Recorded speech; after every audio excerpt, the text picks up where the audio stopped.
दोस्तों, वंदे मातरम। तेजस्वी सूर्य एक ऐसा नाम जिसे किसी इंट्रोडक्शन की ज़रूरत नहीं है। वो एक कहावत भी है कि लीडरशिप के लिए किसी ट्रेनिंग की आवश्यकता नहीं होती एंड ये जो लीडरशिप के जो गुण होते हैं ये बचपन में ही दिखाई दिए जाते हैं। शॉर्ट में मैं बताना चाहूँगा तेजस्वी सूर्य जी के बारे में, इससे पहले कि हम एस्ट्रोलॉजिकल विश्लेषण शुरू करें कि आगे उनका भविष्य, राजनीतिक भविष्य आने वाला कैसा रहेगा। जब ये 9 साल के थे तो इन्होंने इनकी कुछ पेंटिंग्स जो कि स्कूल में करिकुलम एक्टिविटीज़ होती हैं, जो कि Indian army Kargil relief fund के लिए जो पेंटिंग्स का जो पैसा आया था, what ever the money was, चाहे कुछ भी था वो पैसा उन्होंने कारगिल रिलीफ फंड में भेजा था। आप यहीं से अंदाज़ा लगा सकते हैं कि एक लीडरशिप जो एक अपने देश के साथ कनेक्ट होती है एंड देश के बारे में सोचती है।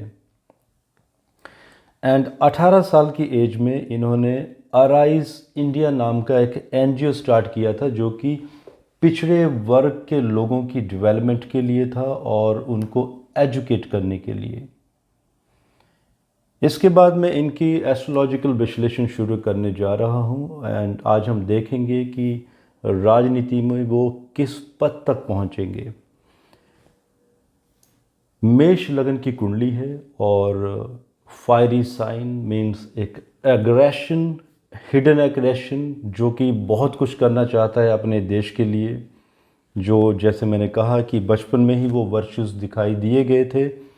लग्नेश मंगल का सेकंड हाउस में चले जाना, क्योंकि लग्नेश से एक इंसान की पर्सनैलिटी देखी जाती है। ये मंगल एक तो रोहिणी नक्षत्र के हैं और रेट्रोग्रेड भी हैं, साथ में 15 डिग्री रोहिणी नक्षत्र दूसरा चरण। मैंने कई वीडियोस में कहा है कि जब भी कोई प्लैनेट रोहिणी नक्षत्र में चला जाता है वो जो प्लैनेट है उसके एक गुण आ जाते हैं, मीन्स एक कम्युनिकेशन की तरफ इशारा करता है। अब यहाँ पर भी ये जो मंगल है, इट इज़ इंडिकेशन कि एक magical communication yet aggressive communication, एक कंट्रोवर्शियल कम्युनिकेशन, जो कि कंट्रोवर्शियल के साथ साथ एग्रेशन के साथ साथ उस कम्युनिकेशन में, उस एग्रेशन में एक ठहराव, लॉजिक का साथ में होना। क्योंकि अगर हम मंगल को देख रहे हैं तो मंगल एंड शुक्र का एक्सचेंज बना हुआ है सेकंड एंड 8th हाउस में। 8वां घर भी कंट्रोवर्सी का होता है। कहीं ना कहीं इनकी जो कंट्रोवर्सी होती है तो ये देश हित की ही बात करेंगे और वो पूरे भारत की बात करेंगे। देखिए, हर इंसान को खुश नहीं किया जा सकता, तो कहीं ना कहीं एक देश के लिए प्रेम भाव और देश के लिए कनेक्शन इस कुंडली में दिखाई देता है।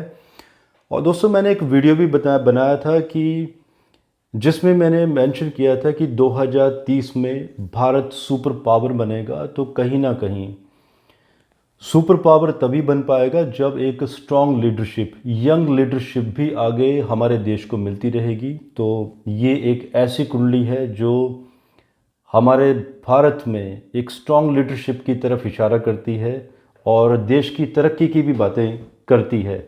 8वां घर कंट्रोवर्सी का, जिसमें कि शुक्र मंगल का आपस में एक्सचेंज बना हुआ है, मंगल राहु के नक्षत्र में एंड शुक्र यहाँ पर शनि के नक्षत्र में चले गए हैं, अनुराधा नक्षत्र में, कि एक स्ट्रॉन्ग एग्रेसिव लॉजिकल कम्युनिकेशन होने के साथ साथ शनि का प्रभाव मीन्स एक मॉरल एसेट, मॉरल वैल्यूज़।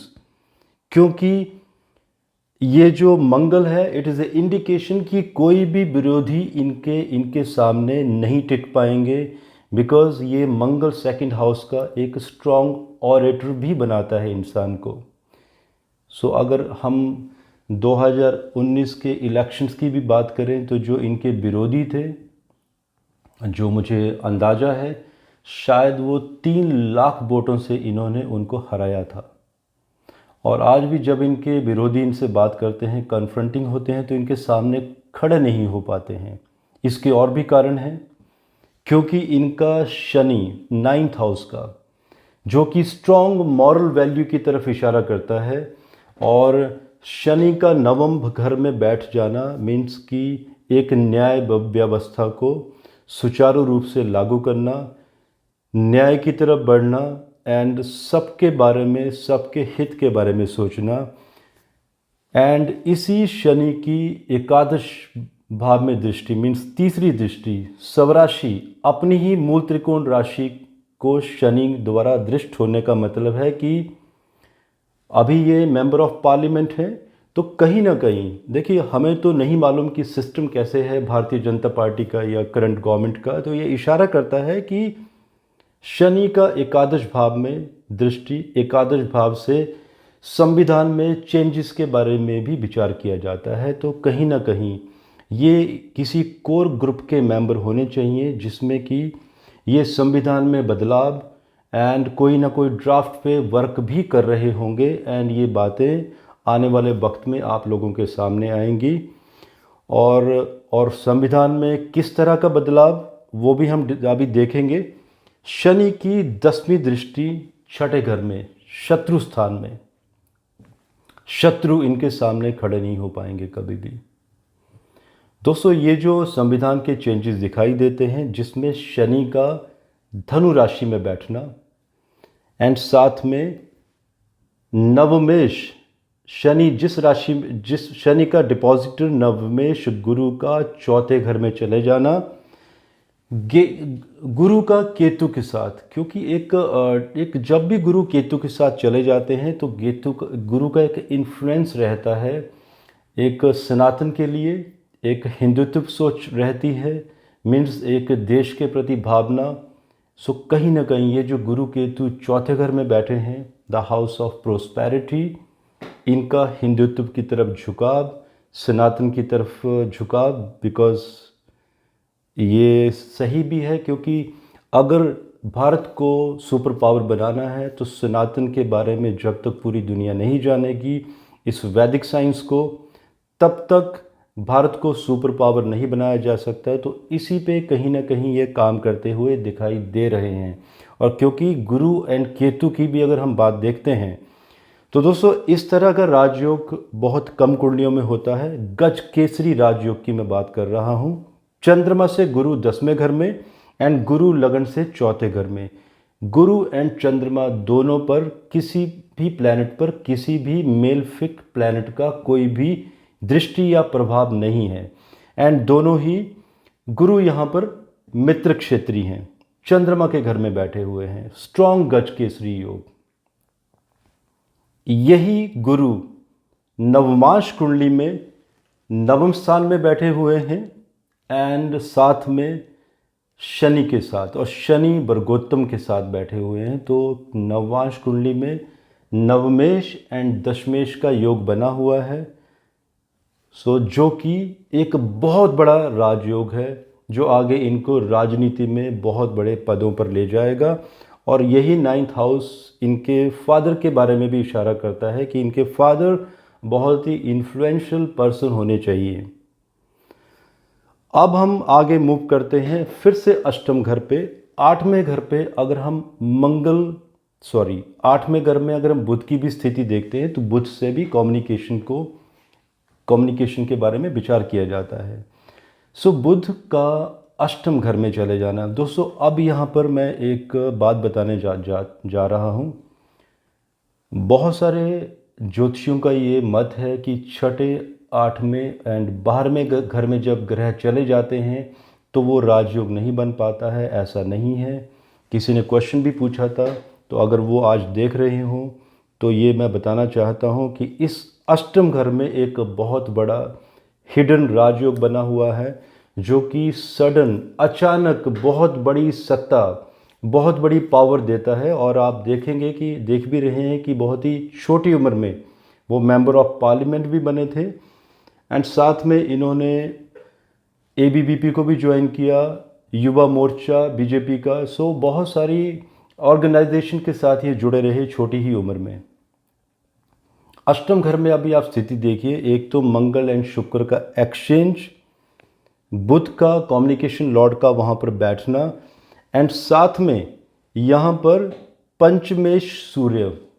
देखिए पंचमेश एंड नवमेश, जब दोनों त्रिकोणों का कनेक्शन बन जाता है और साथ में लग्नेश का भी कनेक्शन बन जाए तो ये बहुत बड़ा राजयोग कहलाता है।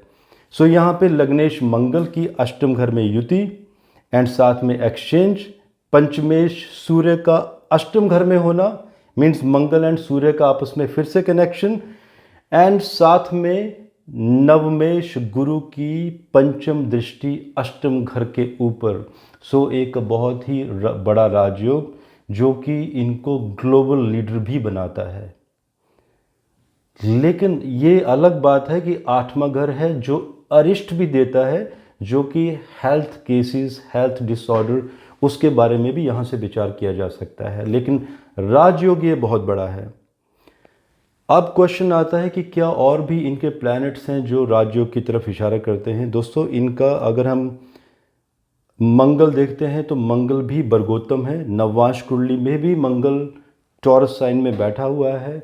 बुध भी इनका नववांश कुंडली में अष्टम घर में बैठा है, एंड साथ में लग्न एंड नववांश दोनों एक ही साइन के हैं। एरीज एसेंडेंट मीन्स कि एक अच्छी फिजिक, हेल्थ का ठीक रहना आजीवन। सो ऐसे लोगों को रोग बहुत कम परेशान करते हैं। इससे पहले कि मैं आगे कंक्लूजन दूं कि आगे ये किस पद पर जाएंगे या क्या बहुत बड़ा होने वाला है, हम थोड़ा सा विचार करेंगे इनकी शादी के बारे में भी, इनकी मैरिज के बारे में। वो इसीलिए कि जैसे मैं आठवें घर में राजयोग बता रहा था, तो मैं ये भी बताना चाहता हूँ कि आठवें घर में अरिष्ट योग भी बना हुआ है। लेकिन कौन सा, क्या कारण रहेगा और वो क्या कर सकता है। सातवें घर से शादी का विचार किया जाता है। सप्तमेश का शुक्र का अष्टम घर में चले जाना, एंड शुक्र यहाँ पे कम्बस्ट हो चुके हैं, अस्त हो चुके हैं बहुत ही क्लोज डिग्री में, क्योंकि सूर्य की 0.4 डिग्री है, अराउंड 3 डिग्री के नियर बाई क्लोज होना मीन्स शुक्र की स्थिति का खराब होना, शुक्र का अष्टम में चले जाना, साथ में षष्ठेश छठे घर का जो डिस्प्यूट बनाता है प्लैनेट, षष्ठेश बुध के साथ चले जाना, तो ये कहीं ना कहीं मैरिड लाइफ में एक स्थिति, अच्छी स्थिति नहीं दिखाता है। मिसकम्युनिकेशन, मिसअंडरस्टैंडिंग, सेपरेशन या पार्टनर की हेल्थ का खराब होना, क्योंकि चंद्रमा सप्तम घर में जो कि बहुत ही क्लोज है सूर्य के, क्योंकि अमावस के दिन ये इनका जन्म हुआ था, तो सप्तम घर का जो अरिष्ट योग बनता है वो सप्तम घर की तरफ बनता है। मतलब सातवां घर यहाँ पर पीड़ा दिखाता है। और अगर हम नवमांश कुंडली में भी विचार करें तो सप्तमें शुक्र है, एंड शुक्र के ऊपर मंगल की दृष्टि बनी हुई है, एंड लगन कुंडली में भी सप्तमें शुक्र के ऊपर भी मंगल का प्रभाव है। तो एक तरफ ये बहुत बड़ा राजयोग, दूसरी तरफ शादी में समस्या। लेकिन इसके उपाय भी होते हैं कि जब ये आगे शादी की तरफ बढ़ेंगे, मीन्स जब ये शादी करेंगे, तो उस समय प्रॉपर तरीके से अष्टकूट मिलान, प्रॉपर वैदिक मैच मेकिंग, जिसमें कि इनकी जो लाइफ पार्टनर होगी उनका Jupiter should be very very stronger. मतलब गुरु जब तक स्ट्रांग नहीं होगा तब तक वो योग नहीं टूटते हैं। अब हम आ जाते हैं कि इनका आगे ये जो, देखिए एक बात और भी कहना चाहूँगा मैं बुध के बारे में, कि बुध जिस तरीके से बुध की स्थिति बनी हुई है अष्टम घर में, एक तो वो शनि के नक्षत्र में चले गए हैं जो इनको अपनी मॉरल वैल्यूज़ के साथ हमेशा ही कनेक्ट रखेंगे। और जब भी बुध की महादशा आएगी, अब हम बुध की महादशा पे भी चले जाते हैं, हम फिर बाद में थोड़ा सा पीछे भी आएंगे। 2024 में फिर से इलेक्शन होने वाले हैं। फरवरी 2026 के बाद बुध की महादशा, अब हम यहाँ पे कैलकुलेशन करके दिखाता हूँ मैं। अब कोई भी व्यक्ति ये भी कह सकता है कि ये जो बुध है ये अष्टम घर में अरिष्ट करेगा, अच्छा नहीं होगा। लेकिन ऐसा नहीं है मित्रों, ये बुध यहाँ पर एक तो बहुत बड़ा राजयोग बनाता है। और कैसे बनता है? क्योंकि बुध तीसरा घर मार्क होता है एंड छठा घर अरिष्ट का होता है, रोगों का। तो अपने दोनों ही घरों से, एक से छठे में चला गया है, एक से तीसरे में, सेम कॉम्बिनेशन। सो एक फॉर्मूला भी होता है मैथमेटिक्स में, एवरीवन नोज, कि minus minus is equal two plus. तो ये एक तरह का बहुत बड़ा राजयोग बन जाता है। मीन्स ये जो बुध की जो अरिष्टता है राजयोग के लिए, वो भंग हो जाती है। इट मीन्स कि फरवरी 2026 के बाद बहुत बड़ा रोल आने वाला है इनका भारतीय राजनीति में। और जिसमें कि बुध का अष्टम घर में, क्योंकि शनि नवम में बैठे हुए हैं, तो ग्लोबली, वर्ल्ड वाइड दुनिया इनको जानना शुरू करेगी 2026 के बाद। एंड अगर हम 2024 इलेक्शन की बात करें तो गुरु का उस समय अंतर चल रहा होगा। तो गुरु, क्योंकि पंचमेश सूर्य है एंड अष्टम घर में बैठा है, एंड गुरु की वहाँ पर सूर्य के ऊपर दृष्टि, पांचवें घर से मंत्री पद देखा जाता है।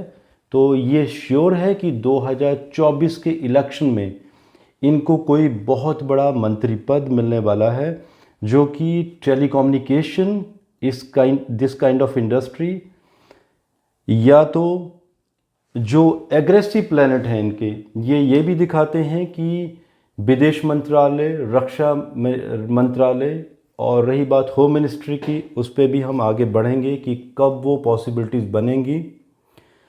अब दोस्तों, मैं कंक्लूजन में आना चाहता हूँ कि ये क्या आगे मैं मेंशन करना चाहता हूँ कि आगे राजनीति में कहाँ तक पहुँचेंगे। देखिए, आने वाला जो समय होगा, बुध की महादशा जब ये बढ़ती चली जाएगी, जब हम थर्ड डेकेड की बात करते हैं 2030 के बाद, तो ये चार्ट इंडिकेट करता है कि इनके पास देश की होम मिनिस्ट्री के आने के पूर्ण योग बनते हैं। और एक हमारे बहुत ही पॉपुलर राजनीतिज्ञ योगी जी, योगी आदित्यनाथ, उनकी कुंडली सिंह लगन की है और ये कुंडली मेष लगन की है। Because I was trying to match this horoscope with few ministers also of the same party. तो मैंने ये देखा कि दोनों का काम करने की जो शैली रहेगी एक जैसी रहेगी। देखिए, कोई भी इंसान सेम टू सेम तो नहीं रहता, लेकिन कार्य करने के तरीके बहुत ज़्यादा मिलते जुलते रहेंगे। सो एक बहुत स्ट्रॉन्ग कनेक्टिविटी मैं देख पा रहा हूँ फ्यूचर में आदित्यनाथ योगी जी के साथ, जो कि इशारा करती है कि योगी आदित्यनाथ जी से ये बहुत सारी लर्निंग, बहुत सारी चीज़ें सीखेंगे, राजनीति की एक्सपीरियंस भी लेंगे। एंड मैंने कहा भी था कि योगी आदित्यनाथ जी के ऊपर मैंने एक वीडियो भी दिया था कि वो आने वाले समय में देश के प्रधानमंत्री वही बनेंगे आफ्टर मोदी जी, जिसमें कई लोगों को ये भी क्वेश्चन थे कि मोदी जी के बाद एक्स वाई जेड ये लोग क्यों नहीं बनेंगे। दोस्तों, उस वीडियो में मैंने रीजंस दिए हैं कि योगी जी ही क्यों बनेंगे। एंड योगी जी के नेतृत्व में इनके साथ तेजस्वी सूर्य को मैं आगे देख पा रहा हूँ as a home minister in the coming time, जो कि एक बहुत बड़ा एक्सपीरियंस लेंगे, क्योंकि मंगल इज कमांडर। एंड रही बात योगी जी की, उनका सूर्य का लगन है, सूर्य मंगल आपस में मित्रता, और कहीं ना कहीं तरीके एक जैसे होते हैं कार्य करने के। और जब भी ये फ्यूचर में जोड़ी बनेगी, जो दिखती है कि एक बहुत ही स्ट्रॉन्ग एक जोड़ी बनने वाली है, तो जो कि देश को बहुत आगे लेके जाएगी। तो दोस्तों, बहुत कुछ है इस कुंडली में डिस्कस करने के लिए। आगे कारकाश कुंडली भी है, द्वादशांश कुंडली भी थी, लेकिन आप लोगों की फिर कंप्लेंट रहती है कि हमने एनालिसिस बहुत ज़्यादा कर लिए हैं। सो फाइनली 2024 में एक मंत्री पद दिखाई देता है, लेकिन प्रधानमंत्री बनने के लिए अभी बहुत समय बाकी है। अभी पहले योगी जी ही नेक्स्ट प्रधानमंत्री होंगे। सो दोस्तों, मुझे इजाज़त दीजिए। धन्यवाद एंड भारत माता की जय।